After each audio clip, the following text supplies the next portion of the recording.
My name is Sarah Chin, and for 6 years my family believed I was a failure. Not struggling. Not trying. A complete, embarrassing failure. The family reunion at my parents' lake house should have been a celebration. My golden child brother Marcus had just made partner at his law firm. My sister Jessica's husband had been promoted to regional sales director. Even my cousin Tyler was there, fresh off closing his first real estate deal. And then there was me. Sarah, honey, my Aunt Linda asked with that pitying tone I'd grown to hate. Are you still doing that internet thing? I was standing by the buffet table, plate in hand. The entire family turned to look at me. 37 people. All eyes on the family disappointment. I am, I said simply. Mom swooped in like she always did, damage control mode activated. She's been working on it for years. We keep telling her to apply for real positions, but she smiled that tight smile that said everything. You know how stubborn she can be. Marcus laughed. Sis, I could get you an interview at my firm. Paralegal position. Entry level, but at least it's legitimate work. I'm good, thanks. Are you though? Jessica chimed in, wine glass in hand. Because Mom said you're still in that tiny apartment. No car. No savings. Sarah, you're 34 years old. I took a bite of potato salad. Said nothing. Dad joined the conversation, his voice carrying across the deck. We're worried about you, sweetheart. This online business fantasy, it's been 6 years. At some point you have to face reality. Tyler, emboldened by the group consensus, added his 2 cents.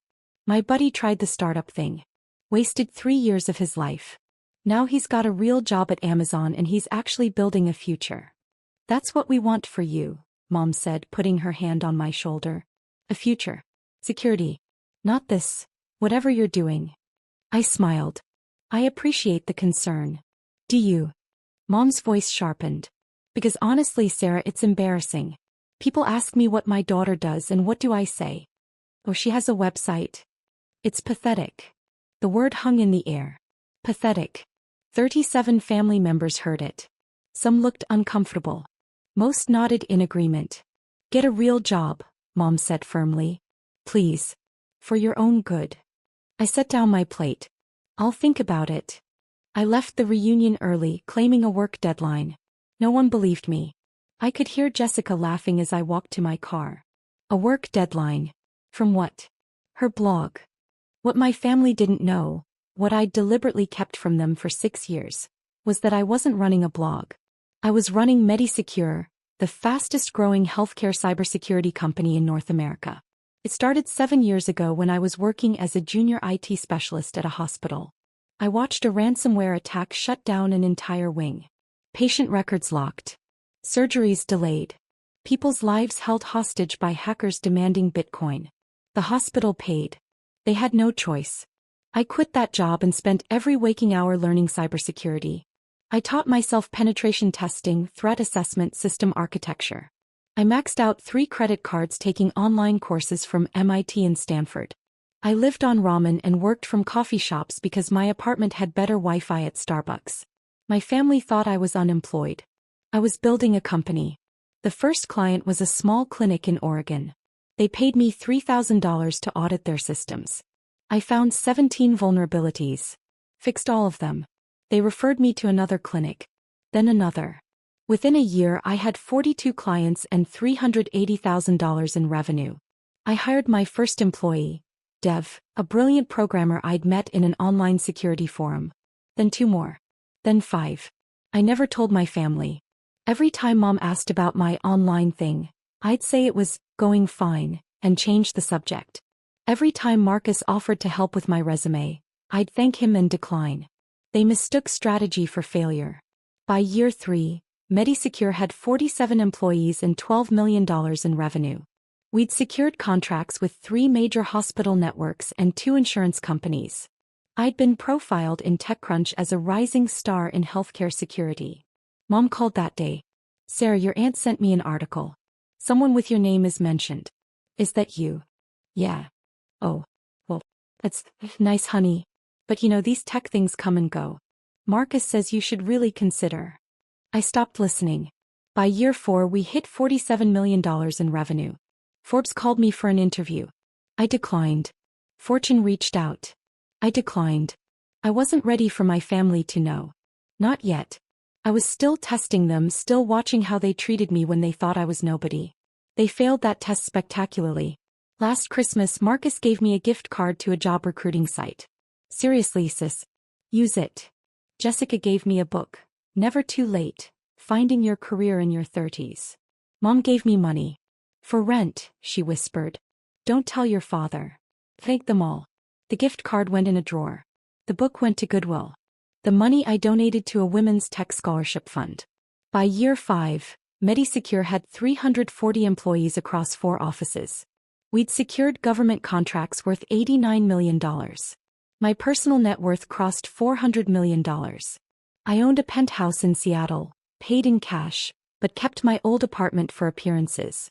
I drove a used Honda because my family expected it. I wasn't hiding. I was watching. Every dismissive comment. Every pitying look. Every time they talked about me like I wasn't in the room, I remembered it all. The summer reunion was my breaking point. Not because of what Mom said, though. Pathetic certainly stung. It was the look on her face when she said it. Like she genuinely believed I was a disappointment. Like she'd given up on me entirely. I drove back to Seattle in silence, my phone buzzing with family group chat messages. Jessica, I feel so bad for Sarah. 6 years and nothing to show for it. Marcus, we need to stage an intervention. This has gone on too long. Aunt Linda, such a shame. She was so bright as a child. Tyler, my offer to connect her with recruiters still stands. Dad, we'll talk to her at Thanksgiving. Enough is enough. I turned off my phone. 2 days after the reunion, my assistant Emma knocked on my office door. Sarah? Fortune's photographer is here. They want to do the shoot in the main conference room. Right. The Fortune article. 3 months earlier, Fortune magazine had contacted me for their annual CEO of the Year issue. This time I'd said yes. Not because I wanted the publicity. Because I was done being invisible to the people who should have believed in me from the start. The photo shoot took 4 hours. They wanted shots of me in the office with my team standing in front of our server room sitting at my desk. The journalist, Catherine Walsh, interviewed me for 2 hours. Your story is remarkable, Catherine said. Building a $558 million company in 6 years. How did your family react to your success? I smiled. They don't know yet. Catherine's eyebrows shot up. They don't know. They think I run a small website. They've been telling me to get a real job for years. And you let them believe that? I did. Why? I thought about it. I wanted to see who they were when they thought I was nobody. Turns out they're the kind of people who mock failure instead of supporting struggle. Good to know. Catherine's expression shifted. Understanding mixed with something like sadness. When do they find out? When the magazine hits stands. September 15th. That's 2 days from now. I know. September 15th arrived on a Tuesday. I woke up at 6 a.m. to 17 texts in the family group chat. No one had mentioned me yet. Just the usual banter. Marcus sharing a photo of his coffee. Jessica complaining about her kids' school. Mom posting a recipe. I got ready for work. Black pantsuit. Simple jewelry. Professional but not flashy. My phone rang at 7:14 a.m. Dev. Boss, you need to see this. Fortune posted the digital version early. It's already trending on LinkedIn. Good. Good. Sarah, you're about to break the internet. The headline is $558 million net worth at 34. The CEO you've never heard of. They're calling you the next big thing in tech. I'll be in the office in 20 minutes. I hung up and checked the Fortune website. There was my face. Full cover. The headline Dev mentioned plastered across the image. Below it, how Sarah Chin built healthcare's most valuable cybersecurity company, in complete silence. I made coffee. Checked email. Answered a few Slacks. My phone started ringing. First call, Aunt Linda. I declined. Second call, Jessica. Declined. Third call, Marcus. Declined. Fourth call, Mom. I let it ring 4 times before answering. Sarah. Mom's voice was shaking. Sarah, someone just sent me. Is this real? Fortune magazine. Is this really you? Yes. Silence. Mom. Your father is here. I'm putting you on speaker. A rustling sound. Then Dad's voice, strained and confused. Sweetheart, we don't understand. This article says you're the CEO of Medisecure. It says you're worth. He stopped. It says $558 million. That's correct. But, how? Sir, you've been driving a Honda. You live in that tiny apartment. I own a penthouse in Seattle. The apartment was for convenience. And I like the Honda. Mom's voice cracked. Why didn't you tell us? You never asked what I actually did. You just assumed I was failing. We were worried. No, Mom. You were embarrassed. There's a difference. Dad cleared his throat. Sarah, this is incredible. We're so proud of you. We always knew. Dad, stop. 2 days ago you told Aunt Linda you were planning an intervention. You said, enough is enough. I heard you. Silence. I need to go. I have a board meeting at 9. Sarah, wait. I hung up. The Fortune article went viral. By 9 a.m., it had 47,000 shares on LinkedIn. Tech news sites picked it up. TechCrunch published a follow-up, Why We Missed Medisecure's Rise, and What It Means for Healthcare Security. Bloomberg called my office requesting an interview. My family group chat exploded. Marcus tried calling Sarah. She's not answering. Has anyone talked to her? Jessica, I can't believe this. I gave her a career book for Christmas. Aunt Linda, I feel terrible. I had no idea. Tyler, holy shit. She's richer than all of us combined. Cousin Amy. Wait, when Sarah said she had a work deadline at the reunion, she actually meant it? Uncle Robert, I told her last year she should try selling insurance. Insurance. I'm never giving advice again. Jessica. Mom, what did she say when you called? Mom, she hung up on us. Marcus, she has every right to be angry. We treated her like a failure. Jessica, we? You gave her a job recruiting gift card, Marcus. Marcus, you gave her a career guidance book, Jess. Dad, everyone calm down. We'll fix this at Thanksgiving.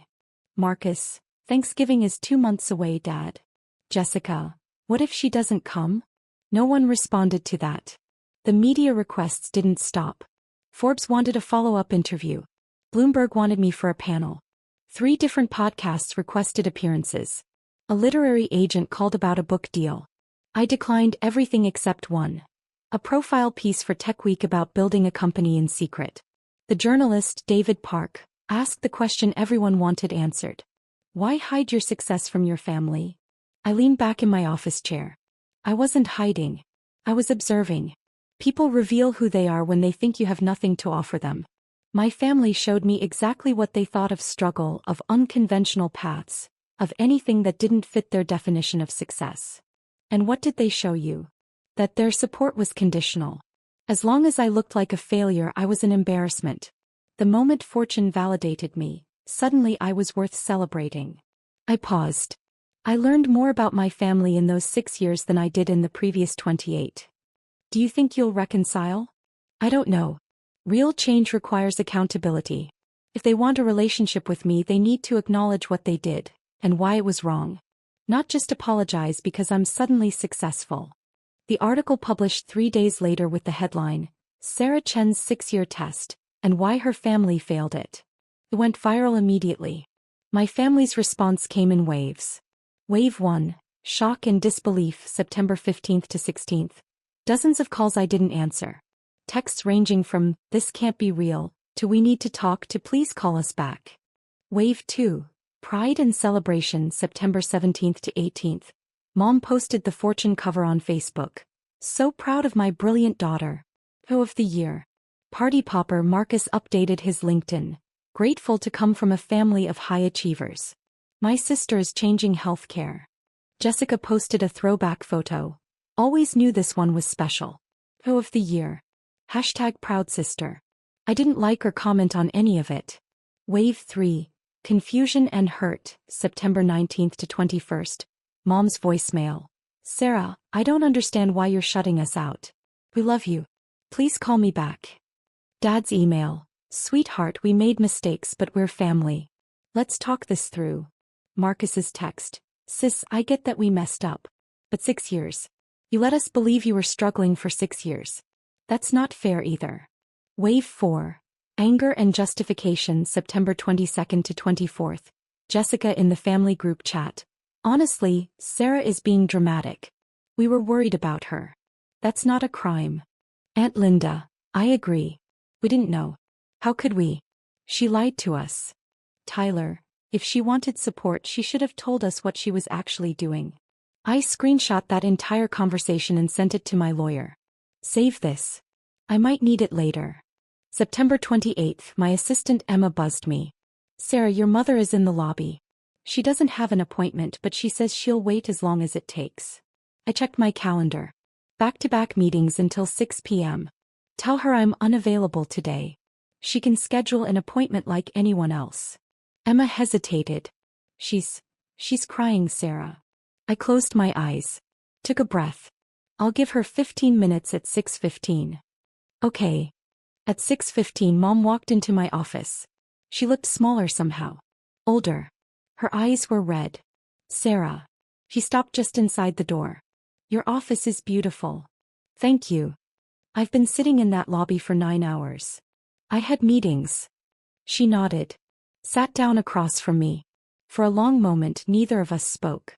I read the Tech Week article. Mom finally said. The one where you said we failed your test. And? You're right. Her voice broke. We did fail. I failed you.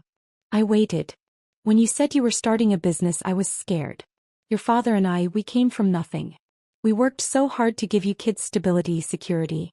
The idea of you throwing away guaranteed employment for some gamble, it terrified me. So you decided to make me feel worthless instead of supporting me through that gamble? I thought I was protecting you. No, Mom. You were protecting yourself. From the embarrassment of having a daughter who didn't fit your neat little definition of success. Tears rolled down her face. I called you pathetic. At the reunion. In front of everyone. You did. I will regret that for the rest of my life. Good. She flinched. I leaned forward. Mom, for 6 years I showed up to every family event. Every holiday. Every birthday. I listened to career advice from people who had no idea what I was building. I smiled through pity and judgment and unsolicited job offers. I watched you brag about Marcus's partnership and Jessica's husband's promotion while treating me like the family embarrassment. I know. I'm not finished. My voice was steady but hard. The only reason you're here, the only reason any of you care, is because Fortune magazine validated me. If that article hadn't published, you'd still think I was a failure. You'd still be planning that intervention Dad mentioned. Mom covered her face with her hands. So here's what I need you to understand, I continued. I don't want your pride now. I don't need your bragging on Facebook or your celebration posts. You weren't proud of my work when it was hard. You don't get to be proud now that it's proven successful. What do you want from me? Mom whispered. Accountability. Real accountability. Not, I'm sorry you felt hurt. Not, we were just worried. I want you to acknowledge that you measured my worth by conventional markers of success, and when I didn't meet them, you dismissed me as pathetic. She nodded slowly. You're right. That's exactly what I did. I want you to acknowledge that your support was conditional. It was. And I want you to understand that your validation means nothing to me now. Because the time I needed it, really needed it, you gave me judgment instead. Mom looked up at me, her face devastated. So what now? Are we done? Is that what you're saying? I sat back. I don't know. That depends on you. On all of you. What do we need to do? Sit with what you did. Really sit with it. Understand why it was wrong, not just because I turned out successful, but because I was your daughter and I deserved support regardless of the outcome. And then maybe we talk. But Mom, I held her gaze. If you can't do that work, if you can't fundamentally examine why you treated me the way you did, then there's nothing to talk about. I've built an incredible life. I have a team that believed in me from the start. I have friends who supported me when I had nothing. I have investors who saw my vision when all you saw was embarrassment. I understand. I hope you do. Mom stood slowly. The 15 minutes are up? They are. She walked to the door, then turned back. For what it's worth, I'm reading everything I can about MediSecure. About what you built. About the lives you've saved. It's extraordinary, Sarah. You're extraordinary. Thank you. I'll do the work. I promise. She left. I sat in my office alone, watching the Seattle skyline turn gold with sunset. My phone buzzed with another congratulatory email. Another interview request. Another investor wanting a meeting. I thought about Mom's face. The genuine regret I saw there. Maybe they could change. Maybe they couldn't. Either way, I'd already won. October brought new complications. Marcus showed up at my office unannounced. Security called. "Miss Chin, your brother is here. Should we send him up?" "Does he have an appointment?" "No, ma'am." Then no. An hour later, Marcus was still in the lobby. Emma checked on him twice. Finally, at 4 p.m. I relented. He walked into my office in his lawyer suit, carrying a folder. "Nice view," he said, looking out at Elliott Bay. "You didn't come here to discuss my view." He sat down. "Open the folder." "You're right. I came to apologize. And I came to show you this." He slid a document across my desk. It was his Facebook post from September 17th. Below it, hundreds of comments from his friends and colleagues. "Read the highlighted ones," Marcus said. I scanned them. "Wait, you gave your sister a job recruiting gift card for Christmas? Brutal. Your sister built a $558 million company and you offered her an entry-level paralegal position? That's absolutely insane. This is so embarrassing for you, Marcus. Imagine thinking you were more successful than a Forbes-featured CEO. Did you really not know? Or did you not bother to ask?" Marcus's voice was quiet. "I've been getting comments like that for 3 weeks. My managing partner asked me about it. My wife asked me about it. My friends asked me about it. And I've been thinking about what you said. About how we never asked what you actually did. We just assumed." He paused. "I told myself I was being supportive. Offering you opportunities. Trying to help. But you weren't. No. I was being condescending. I was treating you like a charity case because it made me feel important. Made me feel like the successful one." He looked directly at me. "I'm sorry, Sarah. Really sorry. Not because you're successful now, but because I should have respected your choices regardless of the outcome." I studied him. "Do you mean that? Or are you saying it because your colleagues think you're an ass?" "Honestly, both. The comments made me confront something I didn't want to see. But that doesn't make the realization less real." "Fair enough." We sat in silence for a moment. "Are you going to come to Thanksgiving?" Marcus asked. "I don't know yet. Jessica's spiraling. She's convinced you hate her." "I don't hate her. I'm disappointed in her. There's a difference. She gave you a career book." "She did." Marcus laughed, but it was humorless. "God, we really were terrible, weren't we?" "Yeah. You were." He stood up. "Well, for what it's worth, I'm reading everything about MediSecure. Your HIPAA compliance architecture is brilliant. We use similar frameworks in our corporate compliance practice." "Thank you." "And Sarah." He paused at the door. "I know I don't deserve it, but I'd really like to have my sister back. The real one. Not the version we made up in our heads. We'll see." After he left, I sat with that conversation. Marcus had always been the golden child. The one who did everything right. For him to publicly admit he'd been wrong, that meant something. Maybe not enough. But something. November 15th, 2 weeks before Thanksgiving, I received a FedEx envelope at my office. Inside was a handwritten letter from Dad. 8 pages, front and back. It started, "Sarah, I've spent the last 2 months thinking about the father I wanted to be versus the father I actually was." He detailed every moment he could remember where he'd dismissed my dreams. Every time he'd suggested I be realistic. Every time he'd implied my path was foolish. "I told myself I was being practical," he wrote. "But the truth is I was scared. I worked in the same factory for 35 years because it was safe. I never took risks because I couldn't afford to fail. When you decided to take that leap, it threatened everything I believed about security and stability." The letter continued. "But here's what I didn't understand. My fear wasn't wisdom. It was just fear. And I let that fear poison the way I saw your courage. Because that's what it was, Sarah. Courage. You risked everything to build something that mattered. You spent 6 years working harder than I ever worked, and instead of being awed by your dedication, I called it a fantasy." On page 6, his handwriting got messy, like he was crying while writing. "When you hung up on your mother and me, I was angry. I thought you were being unfair. But then I read that TechWeek article. The one where you said we failed your test. And I realized you're right. We did fail.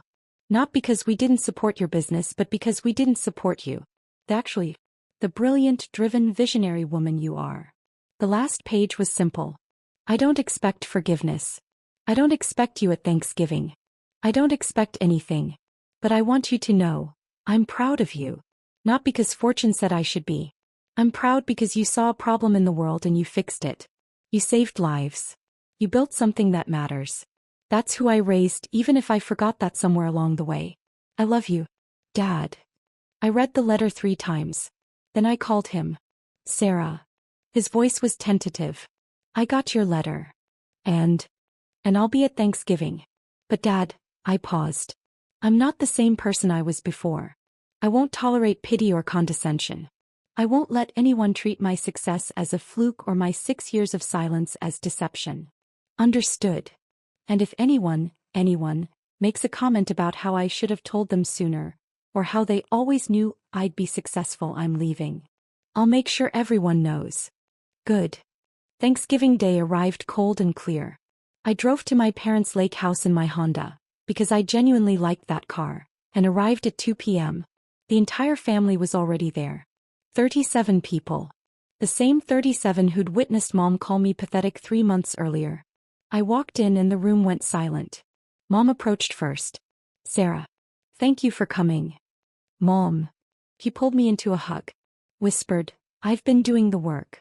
I promise. Dad hugged me next. Then Marcus. Then Jessica, who was crying. I'm so sorry, Jessica said. The career book, I thought I was helping, but I was just being condescending, I finished. Yes. I know. Aunt Linda approached cautiously. Sarah, I owe you an enormous apology. You do. I've been reading about MediSecure. About the hospital ransomware attacks you've prevented. You've saved lives. That's the goal. Uncle Robert cleared his throat.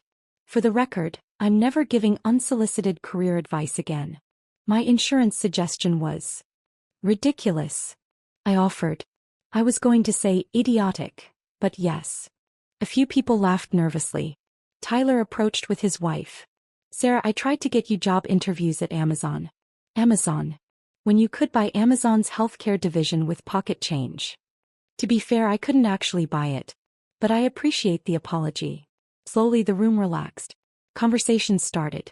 People asked genuine questions about MediSecure, about healthcare security, about my team. Not, how much money do you have? But what problem are you solving? During dinner, Dad stood up with his wine glass. I want to say something, he announced. The room quieted. 3 months ago, we all sat around this table and dismissed Sarah's work as pathetic. We mocked her dreams. We questioned her choices. He looked at me. We were wrong. Completely, utterly wrong. And I want to publicly apologize to my daughter for failing to see what was right in front of us. A brilliant woman building something extraordinary. Hear, hear, Marcus said, raising his glass. But more than that, Dad continued, I want to apologize for making our support conditional. For measuring her worth by conventional standards. For assuming failure when we saw struggle. His voice cracked. Sarah, you deserved better from us. And I promise we'll do better going forward. The room was silent. Then my cousin Amy stood up. I'd like to say something too. Sarah, I'm a teacher. I make $47,000 a year. You make, well, considerably more. But you've never once made me feel less than. You've never once acted like my career is less important than yours. That's the kind of success that actually matters. Others nodded. Marcus stood next. Sarah tested us for 6 years. And we failed. Spectacularly. But she gave us a gift with that test. She showed us who we are when things don't go our way. That's a hard truth, but it's one we needed to face. Mom stood last. I called my daughter pathetic. I will carry that shame for the rest of my life. But Sarah, if you'll let me, I'd like to spend the rest of my life proving I can do better. I stood up slowly. 37 pairs of eyes on me. I appreciate the apologies, I said. I really do. But I need you all to understand something. I didn't build MediSecure to prove you wrong. I built it because healthcare security mattered. Because people were suffering. Because I saw a problem I could solve. I looked around the room. Your validation wasn't the goal. It was never the goal. I learned to find my worth in my work, in my team, in the lives we save. That's what success actually is. But, I paused. I also learned something else. I learned that I deserve people in my life who support me unconditionally. Who celebrate effort, not just outcomes. Who see struggle as growth, not failure. So moving forward, that's what I need from all of you. Not pride because fortune said so. Not celebration because I'm wealthy. But genuine respect for the work itself. For the journey. For the person I am, regardless of the numbers attached to my name. Mom was crying. Dad was nodding. Marcus raised his glass again. To Sarah, he said. The CO we needed but definitely didn't deserve. The room laughed. Clinked glasses. To Sarah, they echoed. I smiled. It felt real this time. Later that evening I stood on the deck overlooking the lake. My cousin Amy joined me. That was intense, she said. It was necessary. Are you going to forgive them? I thought about it. I don't know. Forgiveness isn't a light switch. It's a process. They hurt me deeply. They made me question my worth for years. But they're trying. Really trying. That counts for something. Amy smiled. For what it's worth, I always thought you were brilliant. Even when I didn't understand what you were doing. Thank you. And Sarah?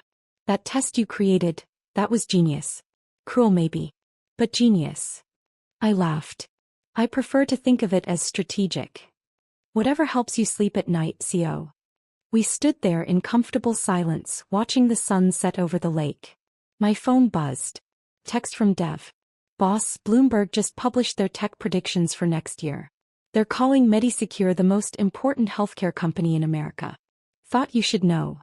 I smiled and put my phone away. The validation was nice. But it wasn't why I built this company. I built it because it mattered. And that, more than fortune covers or family apologies or $558 million net worths, that was the real success. Medisecure expanded to 520 employees. We opened offices in Boston and Denver. Our annual revenue hit $180 million. Mom started volunteering with a nonprofit that helps women start businesses. She called me once a week not to brag to her friends but to actually ask about my work. Dad joined a therapy group for parents who'd struggled to support their children's unconventional paths. He sent me articles about it sometimes.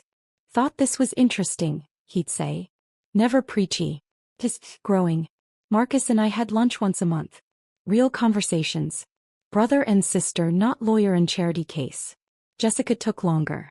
But eventually she apologized for real. Not the surface stuff but the deep acknowledgement of how her judgment had hurt me. We were rebuilding. Fully. The rest of the family? Some got it. Some didn't. I learned to be okay with both. But the biggest change? I stopped testing people. I'd learned what I needed to learn. I knew who I was, what I'd built, what I was capable of. I didn't need to prove anything anymore. Not to my family. Not to anyone. Fortune magazine called in March for a follow-up feature.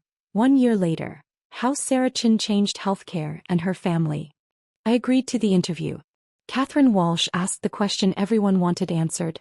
Do you regret the 6 years of silence? Would you do it differently? I thought about it carefully. No. I wouldn't change it. Those 6 years taught me everything I needed to know about resilience, about self-worth, about building something meaningful without external validation. My family's doubt became my fuel. Their dismissal became my motivation. And now that they know, now they get to be part of my journey. But on my terms. With boundaries. With mutual respect. With the understanding that my success isn't about them, it's about the work. That's a powerful lesson. It's the only lesson that matters. The article published with my favorite photo. Me standing in front of Medisecure headquarters, my team of 520 visible through the glass behind me. Not alone. Never alone. Just finally authentically seen. The headline read, Sarah Chin didn't need Fortune's validation. But she's changing healthcare anyway. Mom framed that cover. But this time I let her.